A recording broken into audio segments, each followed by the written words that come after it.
Good afternoon, friends. It's Patrick, just doing a quick check-in video with you today. I hope that all of you are well.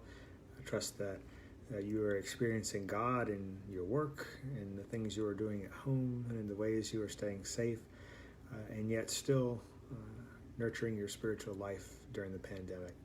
I'm grateful to have an opportunity this afternoon to join you from my home office/bedroom and just share with you a couple of thoughts about what we value. And sometimes we don't value the right things, do we?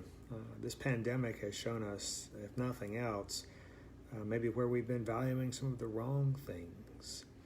The unrest in our country may be revealing to us how some of our allegiances might have been misgiven or misappropriated. And so we are living in times that are helping us to reckon with who we really are and what we really believe as people of faith. If you're listening to this either live or later and you know me, then you know that I am particularly fond of and inspired by the works of J.R.R. Tolkien, who is most famous for having written The Lord of the Rings. The little book that precedes that great story is called The Hobbit, which is the story of a hobbit, a little short dude named Bilbo Baggins, and his quest with 13 dwarves and the wizard Gandalf to help the dwarves recover their kingdom under a mountain named Erebor, which had been taken over by an evil dragon named Smaug. The dwarves had been driven out from that place, and the dragon rested on all the great wealth and power that they had acquired for themselves. Bilbo was hired to be a burglar so that he could go in, sneak in undetected, to see if Smaug the dragon was still there, and to perhaps recover some of the lost treasure. Along the way, they have a number of wild and unexpected things happen to them. They make many friends and many enemies, some surprising and some not so surprising. Toward the end of the book, there is a horrific battle called the Battle of the Five Armies between dwarves and orcs and human beings and elves, a lot of the races that populate Tolkien's world. And in the midst of that, Thorin, who is the head dwarf, he actually is the heir to the throne that had been stolen by the dragon, he ends up receiving a mortal wound. All of his efforts, all of his scheming, his plotting, his giving his blood, sweat, and tears to recover what had been lost, the wealth and the power and authority that was rightfully his, was suddenly taken away from him in an instant in receiving this wound. Towards the end of the book, I'm going to share this with you real quick. I know you've journeyed with me so far on this. Thank you for being patient. Had to set up the moment. Bilbo, our protagonist, is sitting, kneeling beside Thorin as he dies. And they have this exchange.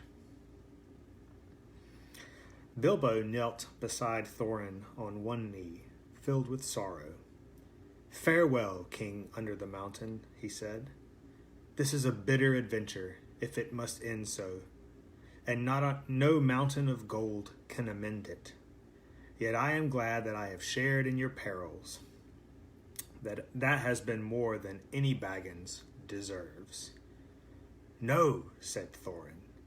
"There is more in you of good than you know, child of the kindly West.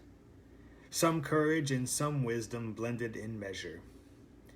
If more of us valued food and cheer and song above hoarded gold, it would be a merrier world. But sad or merry, I must leave it now. Farewell." More of us value food and cheer and gold, or food and cheer and song over hoarded gold, it would be a much merrier world. I wonder what you're valuing right now in the midst of unrest and pandemic and crisis. Sometimes we value the wrong things. Sometimes we perhaps value our wealth more than the good things of life, like family and love, and the ability to reach out and to extend love to those who may not feel it. In his Sermon on the Mount, Jesus said this: "No one can serve two masters. Either you will hate the one and love the other, or you will be loyal to one and have contempt for the other. You cannot serve God and wealth." Elsewhere, Jesus says, "Where your treasure is, there your heart will be also." It's very interesting how hand in hand these two things go, right? If more of us valued food and cheer and song above hoarded gold, it would be a much merrier world. Where your heart is, there your treasure will be too. I'm thinking today of the ways that sometimes we value the wrong things, and it ends up distorting our love a little bit. It ends up upsetting where we feel that we're called to be and act in God's kingdom. Sometimes we perhaps value our own safety and our own ability to do things over whether or not it affects another person. Just because we can do something doesn't mean that we should do that thing. Sometimes perhaps we value being able to worship in a building more than we do in asking God what it is that you require of us today as your disciples. Sometimes perhaps we value a political allegiance more highly than we do to our allegiance to Jesus. It's a particularly trying season that we're living in. Sometimes we think that just because something isn't affecting me, that must discredit then those who are crying out because a policy or a crime, or because something has affected their lives in a negative way. Just because it doesn't affect me doesn't mean that it doesn't affect and drastically change the life of another. Jesus says, "Where your heart is, there your treasure will be too." You cannot serve both God and wealth. You cannot have two masters. Who is the master of your life? In the same way that Thorin and Bilbo were having that conversation about what is most valued for them, Thorin was realizing that in his life he had valued wealth and power more than he had the riches of the life that had been given to him in the abundance of his friends, the gifts that they bring, and the sharing of food around a table. It's all about what matters the most. And sometimes we have a way of not valuing the right things.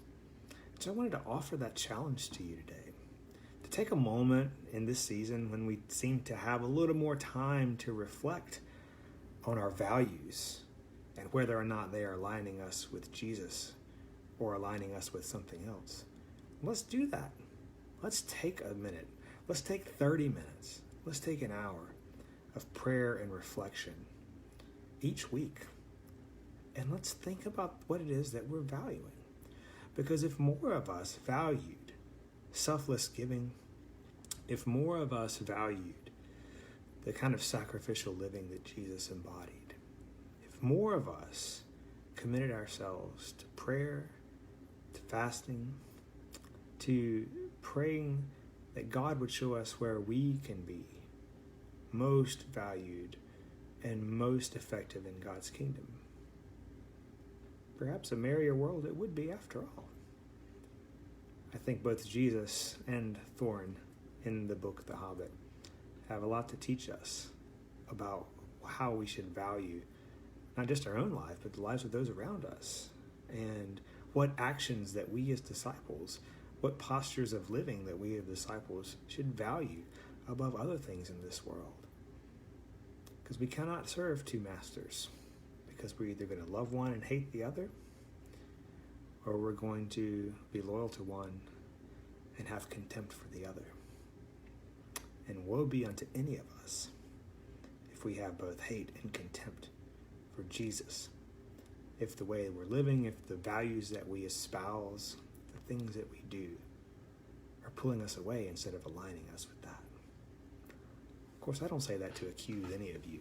And if it's stepping on your toes, maybe that's God saying, hey, maybe you need to think seriously about this.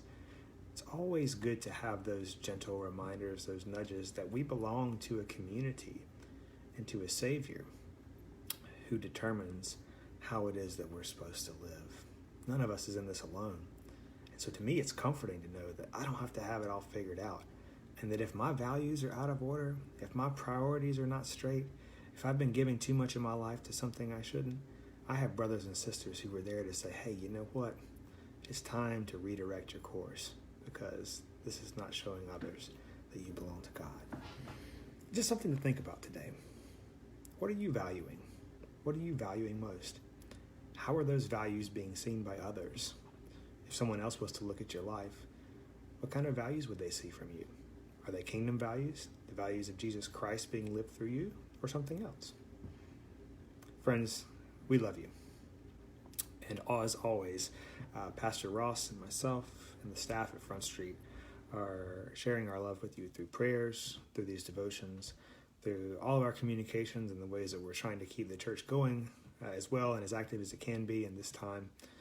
And if you have any prayer requests or any kind of things that you hope to see or that you want to make happen through your own giftedness, we'd love to hear from you. As always, we are completely open to what God is doing in your life and how God may be calling you to live that in community with those of us who are Front Street United Methodists. I pray God's peace and blessing be with you this day, and we will check in with you again later this week. Bye, everybody.